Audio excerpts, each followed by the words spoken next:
2024 শিক্ষাবর্ষে মাধ্যমিক পরীক্ষায় চতুর্থ স্থান অধিকার করে গোটা এলাকাসহ বিশালগড় বিবেকানন্দ শিশু নিকেতন বিদ্যালয়ের নাম উজ্জ্বল করল রামজয় সাহা। তার বাবা তপন সাহা একজন সবজি ব্যবসায়ী আর মা বিজ্ঞান শিক্ষিকা। এবছর মাধ্যমিক পরীক্ষায় রামজয় সাহা 491 নম্বর অর্থাৎ 98% নম্বর পেয়ে চতুর্থ স্থান অধিকার করেছে। রামজয় সাহা ছোটবেলা থেকেই পড়াশোনার পাশাপাশি আবৃত্তি, সঙ্গীত এবং খেলাধুলায় বেশ মনোযোগী ছিল।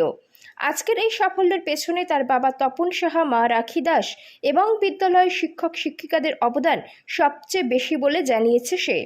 পড়াশোনায় তার বাবা মা সহ বিদ্যালয়ের শিক্ষক শিক্ষিকারা সবসময় বিভিন্নভাবে সাহায্য করে গেছে, যার ফলে তার আজ এই সাফল্য।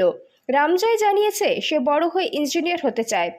তার এই সাফল্যের খবরটা গোটা বিশালগড় রাউতখোলা এলাকায় ছড়িয়ে পড়তেই আনন্দের জোয়ার বইতে শুরু করেছে। তার এই সাফল্যে তার পরিবার সহ আত্মীয় স্বজন যেমন খুশি, তেমন তার পাশাপাশি স্থানীয় এলাকাবাসীরাও খুশি। শেখার চেষ্টায় কখনো এরকম কিছুই হয় না।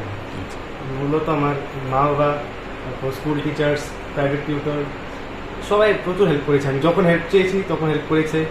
আমার মা আমার প্রথমেই পড়ার বেস যা যা প্রয়োজন সব হেল্প করেছে। আমার বাবাকে কখনোই যাই চেয়েছি তখনই এনে দিয়েছে যা চেয়েছি। তারপর স্কুল টিচার্সদেরকেও কোনোদিন যা জিজ্ঞেস করেছি সব সুন্দরভাবে যথাসম্ভব তার ভালোভাবে বুঝিয়ে দিয়েছেন। তো সবাইই আমি কৃতজ্ঞতা স্বীকার করছি। আমি আগামী দিনে ইঞ্জিনিয়ারিং নিয়ে পড়াশোনা করতে চাই।